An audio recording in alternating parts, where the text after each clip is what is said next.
Birthday to me. Happy birthday to me. Now that I'm engaged, I've decided to slow down. Who is the hell is that in the background yelling? What is up? YouTube. How y'all doing? Yeah.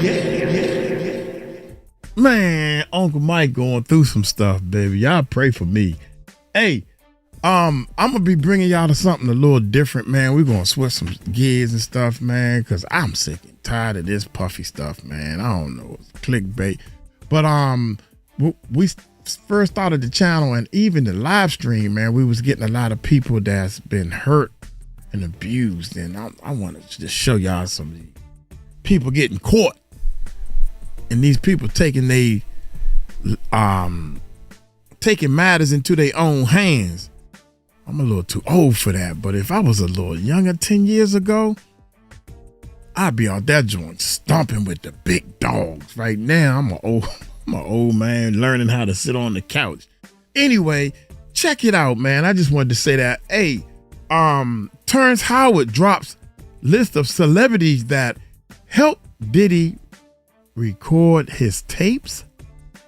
Oh my God, yeah. Yeah. Nah, homie. That's Charleston White. That's the only thing I like about Charleston White. Hey, y'all hit that subscribe button, hit that bell. Let's check it out. Happy birthday to me. Happy birthday to me. Now that I'm engaged, I've decided to slow down. Who is the hell is that in the background yelling? That's the part I don't understand. And why you yelling? Because y'all trying to make this more than what it is? Is that what they doing? I'll call you back on that one. I'll call you back. You know what I'm saying? Bush. I'll call you back on that one more time. Check this out. Happy birthday. Happy birthday to me. Happy birthday to me. Now that I'm engaged, I've decided to slow down a little. 3 Diddy parties a week. Maybe 4. Well, not including the weekends. Boy, I remember one day we went to this Diddy party. Well, what happened? Lil Jon forgot his pimp What cup. kind of party? D-Rock went to Diddy and asked if he had a pimp cup Lil Jon can borrow. Man, he had a whole bunch of pimp cups. He had a pimp set.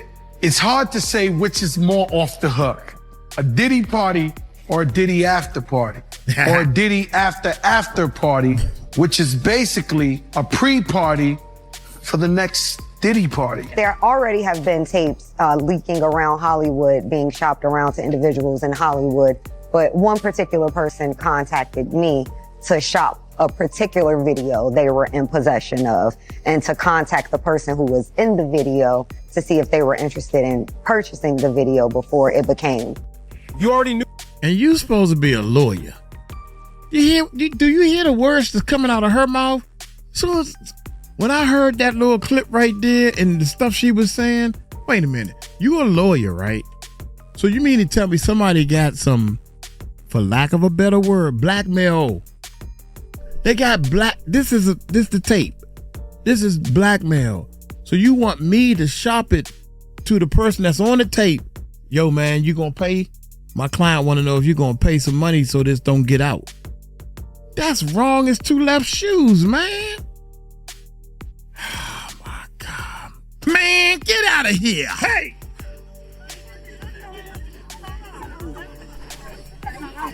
I'll go home.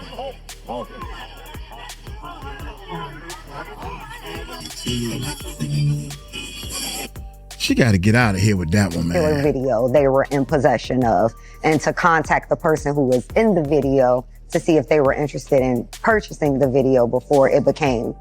You already knew the parties weren't just parties. You felt the silence that followed certain names. A quiet so deep and so wide, it felt less like discretion and more like fear. You watched the careers launched from behind those velvet ropes, the untouchable status of certain celebrities, and you wondered, what was the real price of admission? I know. Doing the butt. It's all about that behind. That's the price. Male or female, you pick. You pick. Watch the careers launched from behind those velvet ropes, the untouchable status of certain celebrities, and you wondered, what was the real price of admission?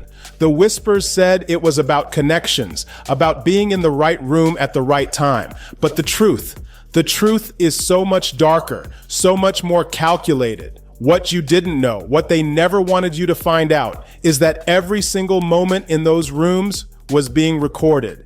Every compromise, every transaction, every forced moment of weakness, meticulously documented and stored away, not as memories, but as weapons. For decades, it was the most open secret in Hollywood, a ghost in the machine. Tonight, the machine is breaking, and a man they tried to destroy, Terrence Howard, is shattering decades of silence to reveal the unthinkable, which A-list celebrities weren't just attending Diddy's infamous gatherings. They were active, willing architects in building the largest, most sophisticated blackmail operation in entertainment history. But before we dive into the celebrity recordings that are tearing Tinseltown apart at its seams, you need to understand something critical. This story didn't start in a boardroom or a recording studio. It started with a warning from beyond the grave. DMX didn't just die, he was silenced.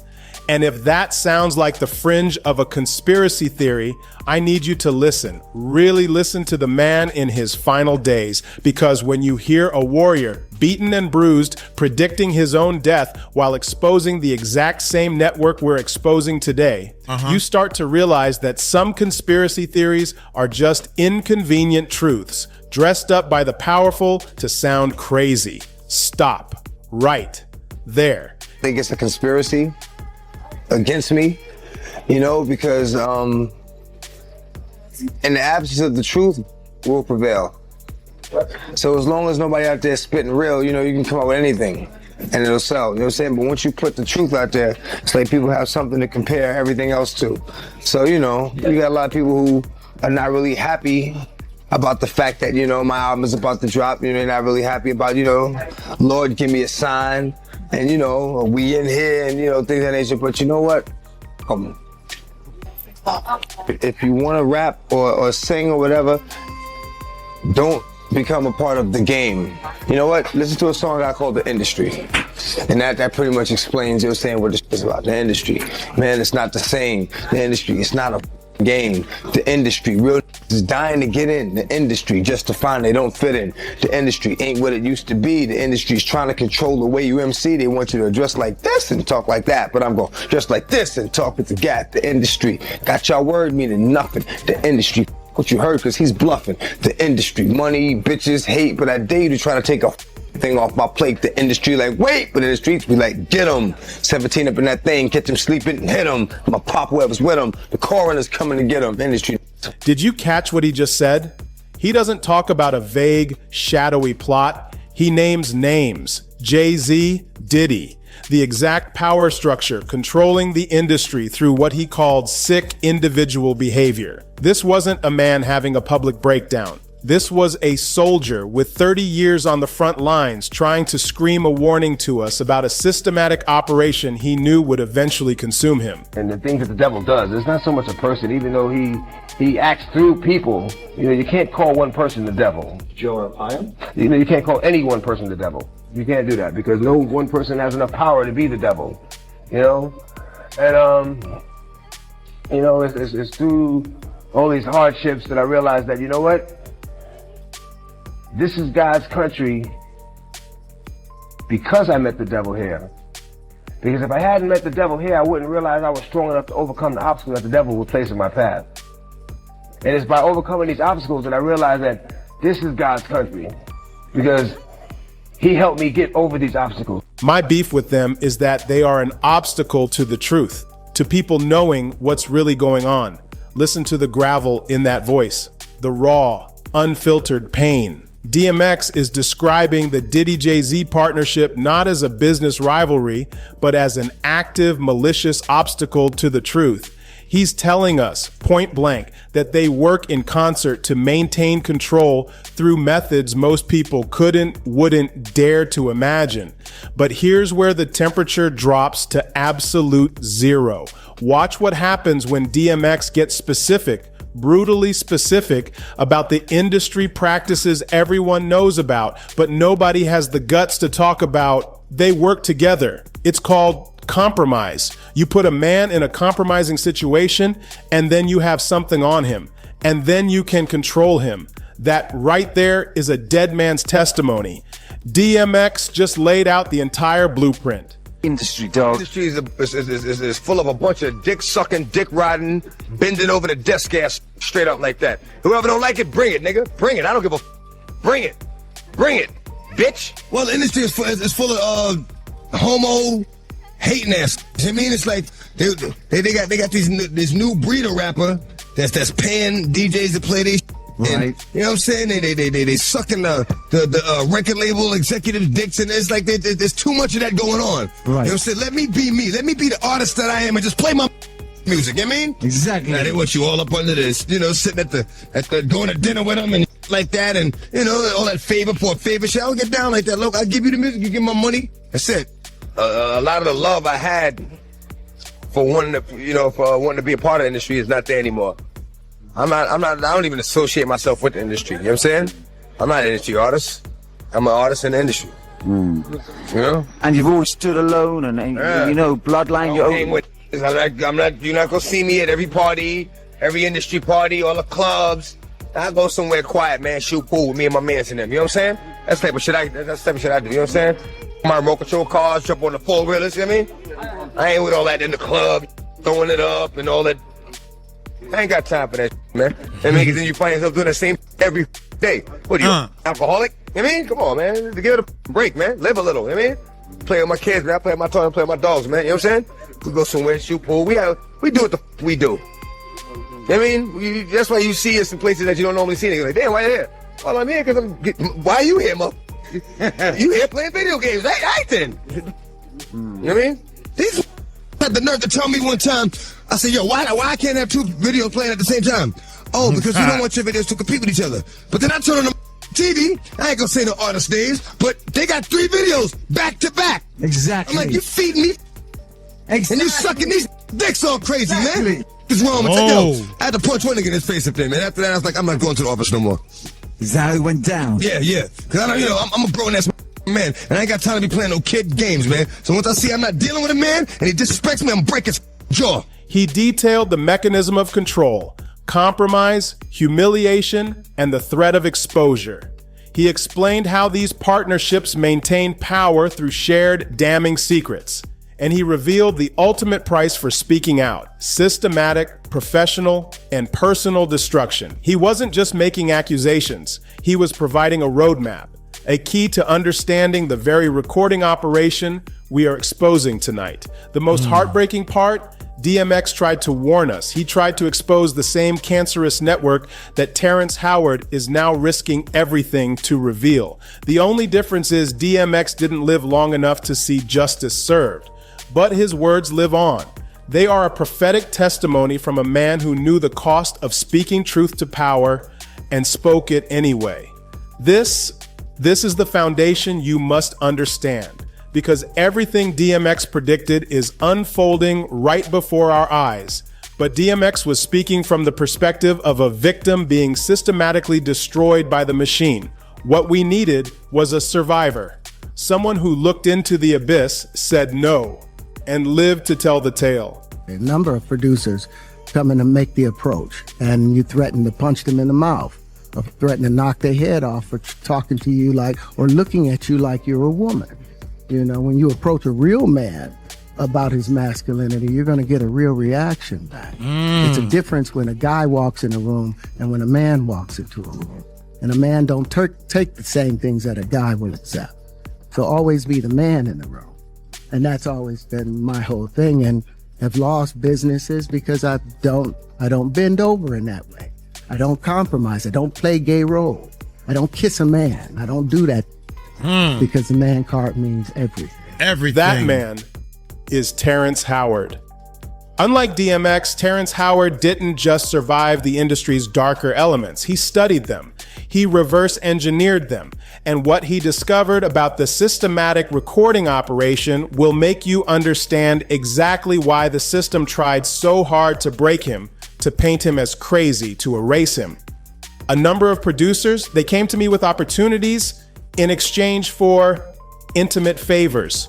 Hold up. Did you catch the precision of his language? He didn't say a producer. He said a number of producers.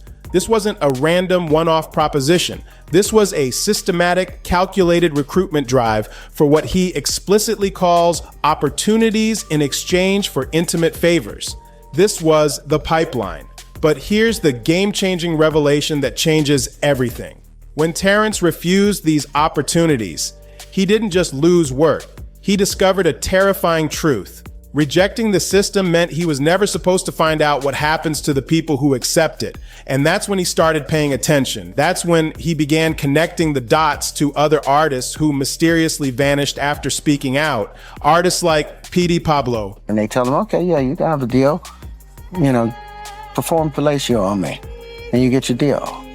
That was what I heard while I was on Empire about some of the people in the business. And P.D. Pablo, you remember P.D. Pablo? I know who that is. P.D. Pablo, talented writer, singer. Him and Young Buck wrote a song called Ho Is On. And in that song, back in about 2011 or 29 or something, because he called out all of the taking place at those parties and those people, he was kicked out of the music business.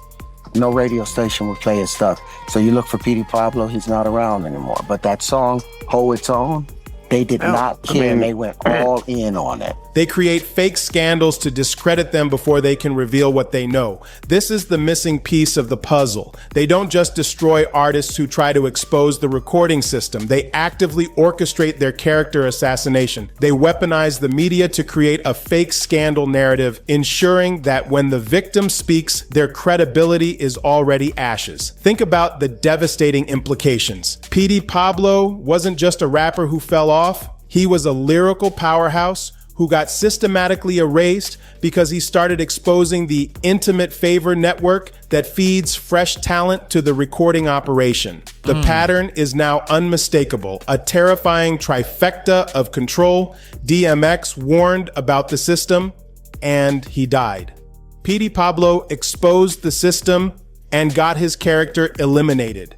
Terrence Howard refused to participate and got his career sabotaged. But here's what the architects of this nightmare never counted on. Terrence Howard survived. He survived long enough to connect all the dots. And what he discovered about the celebrity recruitment network will fundamentally rewire your understanding of Hollywood. Rappers, they're all so tough until you hear their real name. Yeah, or until you see them at a Puffy party. Oh. Then they're not tough no more. I'm surprised that the rap game is still alive because the masculinity that the rappers are supposed to portray. Because it wasn't just Diddy running this operation alone in a shadowy room. He had help.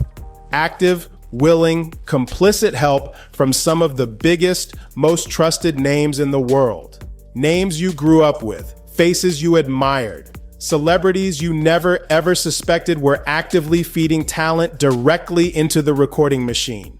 The question is no longer whether celebrities were being recorded. The question that should be sending chills down your spine is, which celebrities were helping to do the recording? Before we name those names, fam, you need to be part of this investigation. Great, I'm watching him, he's with my man Charlie Mack. So Charlie was with me every step of the way. First out the limo. So Charlie has been with me, 30 years coming up in the business. So, he's surrounded. This story is moving at lightning speed, and you cannot miss what comes next. Hit that subscribe button and ring the bell, because what we reveal in the second half of this video will change how you see Hollywood forever. Don't be on the outside looking in. You need to understand exactly how this recording operation functioned, because what Terrence Howard uncovered isn't just about party footage or embarrassing moments. This was a systematic clinical program of psychological warfare designed to break a person so completely they could never mentally or emotionally recover enough to expose what was done to them. They have a clinical term for it, a term that should haunt your dreams. Let that term sink into your soul for a moment. Breaking the bug. It's the language of extermination, of dehumanization. It describes a process of such total psychological domination that the victim is left a shell, forever trapped. Terrence was strong enough to fight back, but most weren't. But here's the most disturbing part of the blueprint. According to Terrence, they don't target just anyone. They specifically target individuals with natural charisma, authentic talent, and independent thinking, the exact qualities that could make someone a genuine threat to their power structure in the future. Listen to the genuine confusion in his voice. He's describing a mass industry-wide cognitive dissonance. The public persona, the hyper-masculine invincible rapper, is the exact opposite of what was demanded and recorded in those private sessions. This is the core of the blueprint.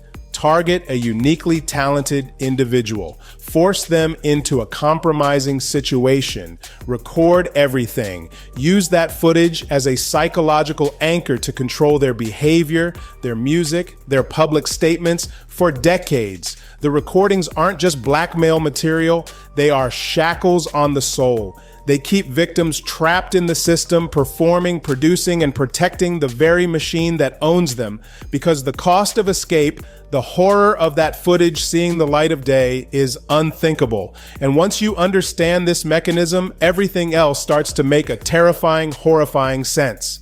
The sudden celebrity breakdowns, the erratic, out-of-character behavior, the mysterious, often early deaths of people who started talking a little too much. It's all part of managing a population of controlled individuals whose every move is dictated by what was captured on camera.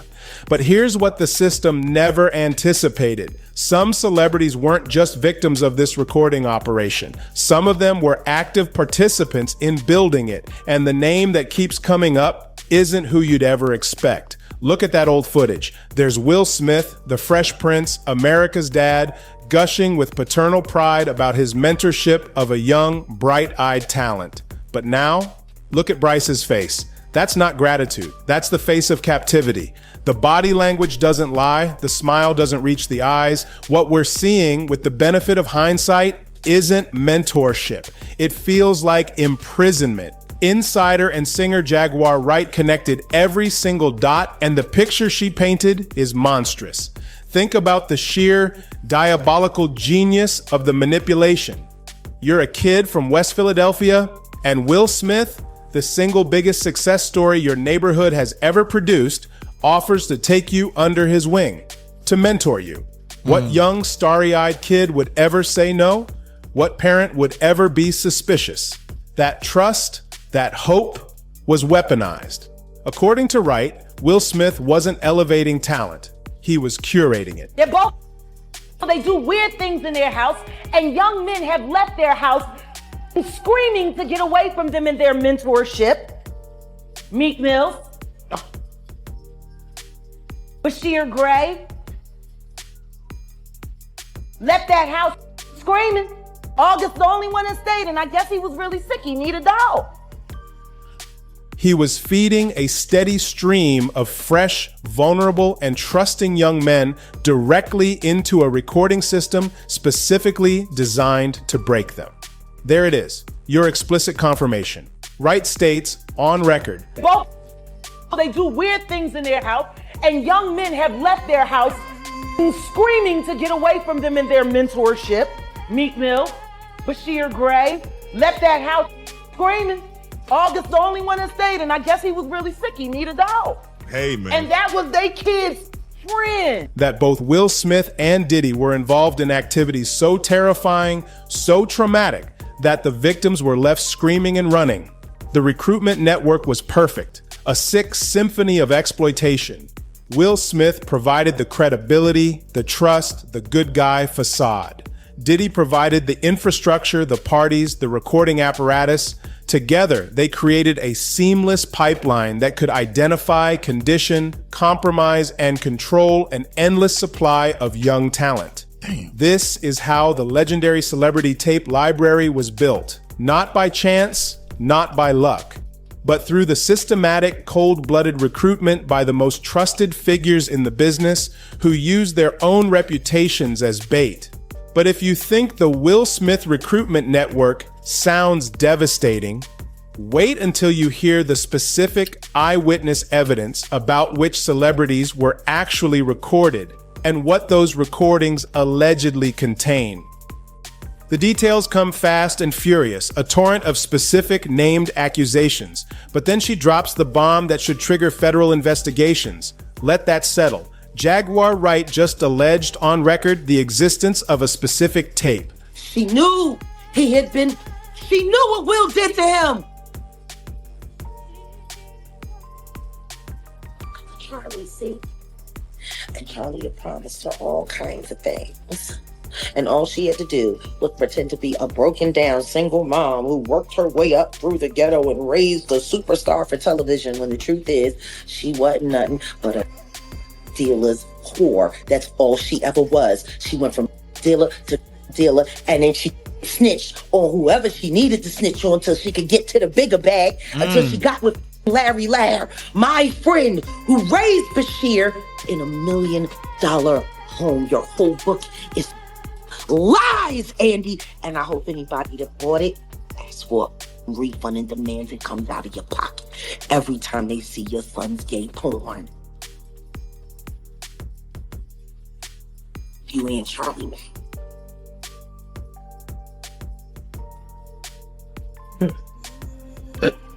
Let me ask you. Today the U.S. Attorney. Yeah, no, we gonna pray for Mr. Gray, man. If he needs prayer, I don't even know what's going on. They're trying to sweep him out so he'll feel too embarrassed to file his lawsuit against Diddy for what Will and Diddy did to him.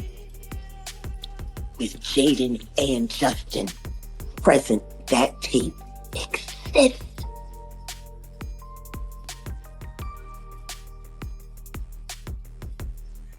Okay. I really hope none of that baby oil was used on those kids. That would just be a bad taste.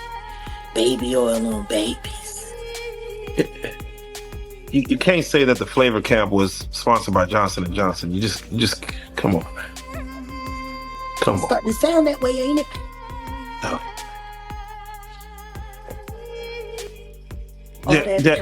All that talent, and she let Charlie tune that boy up on coke, knowing that he was bipolar and had ADHD. What kind of mother do that to her son? You right about that one. Turn him into a so you could pretend to be something more than what you are, which is nothing more than a Philly whore. Whore.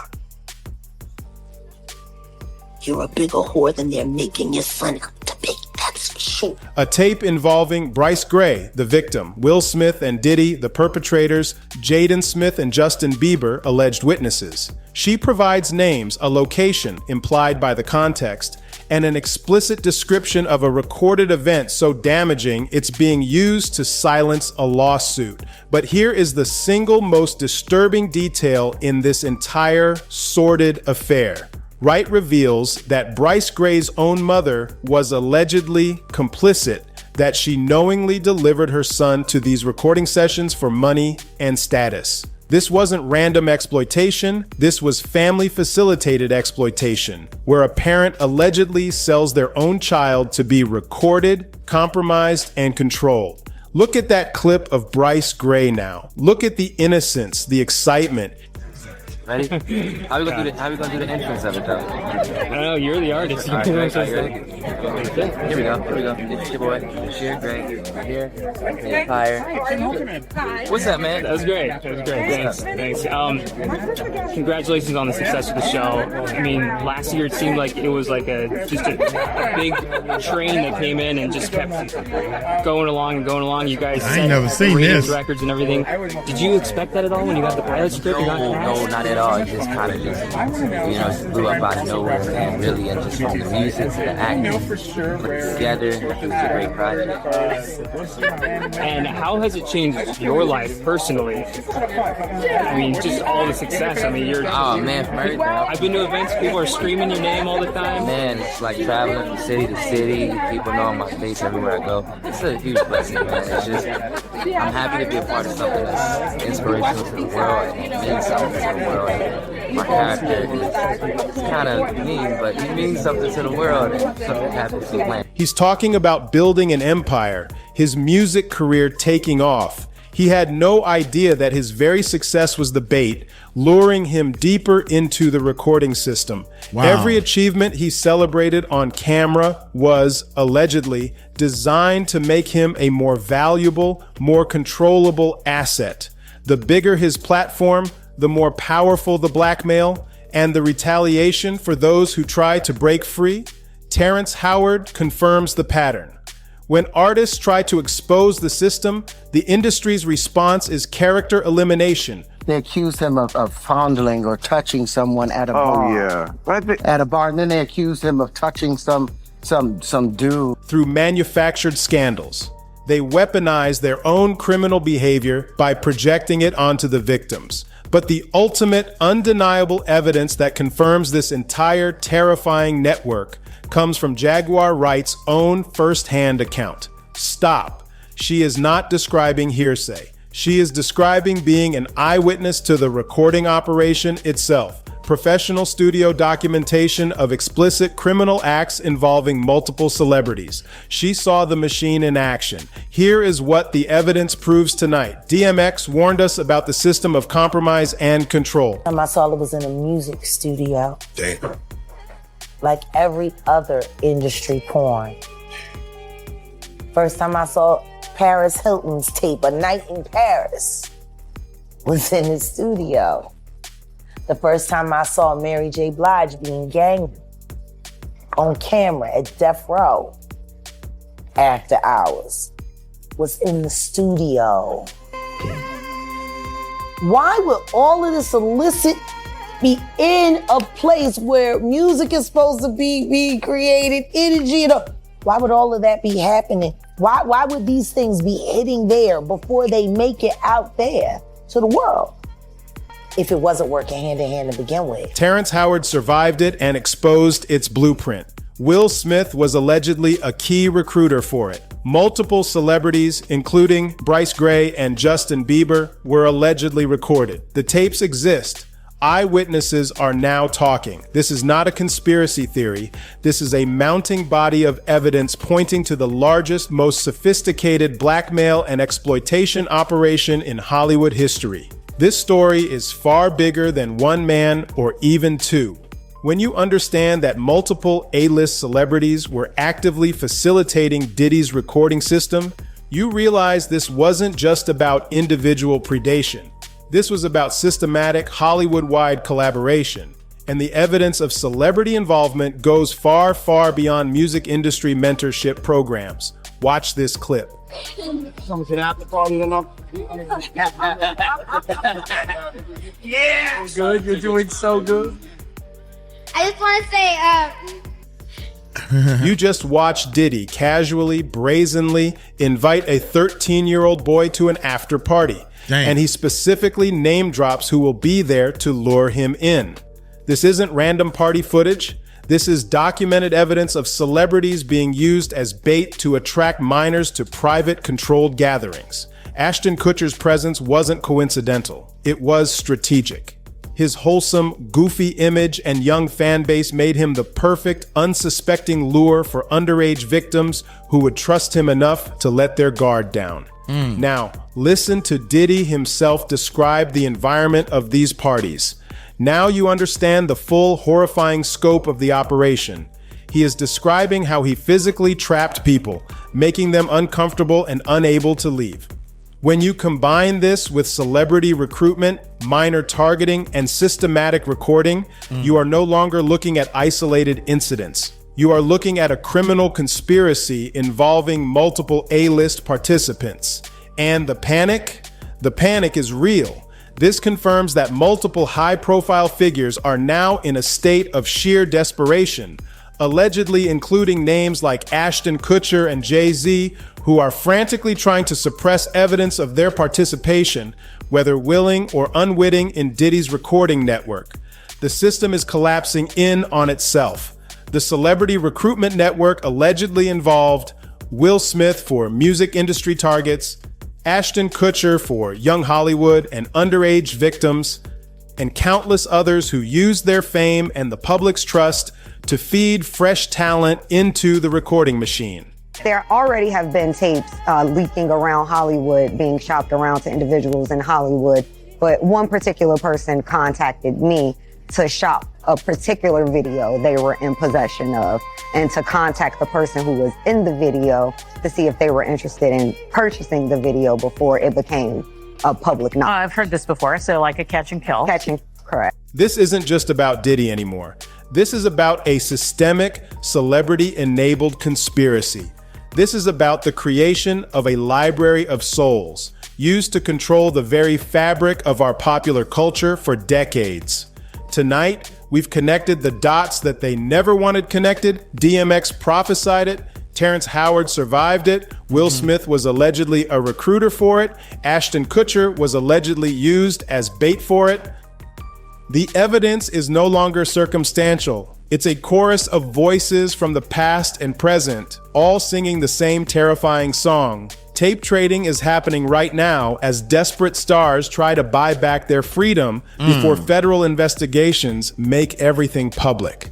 If trusted mentors like Will Smith were allegedly recruiting for this operation, which current celebrities are identifying victims for them right now? When you see a sudden, inexplicable career move, a bizarre public breakdown, or a promising star vanishing from the spotlight, are you watching an artistic decision, or are you witnessing real-time blackmail manipulation? This is the world they built behind the fame, and the curtain is finally being torn down. If you have any information related to this investigation, your voice matters. And Amen. For everyone else, the best way to fight the silence is with sunlight. Share this video, make your voice heard. This is Behind the Fame. Until next time, fam, stay vigilant. Dude, can you imagine when you was like 16, 17 and you wanted to be a star? You wanted to imagine the type of life these stars was living. The last thing they got to worry about is money. That's the only thing that I want to be rich, so I don't have to worry about money and I could just give people things. That's what I wanted to do, help people. I never knew that it was so much snake oil going on behind the scenes, man. I'm still trying to wrap my head around. I can't believe how much bad is behind this music industry. In most corners, the deeper corners. You know, I don't think people like the 50 Cent, maybe the Snoop Dogs, I don't know. You know, there's so many lies. That's why I wish everybody just told the truth. There should be a crime against lying. You could just lie and nothing happens to you. That's where negativity starts, right there. Daggone. There's no crime in lying. And I think it should be. I'm going to get on up out of here. Hey, y'all take it light, take it slow. Tell them Uncle Mike told you so. Peace out.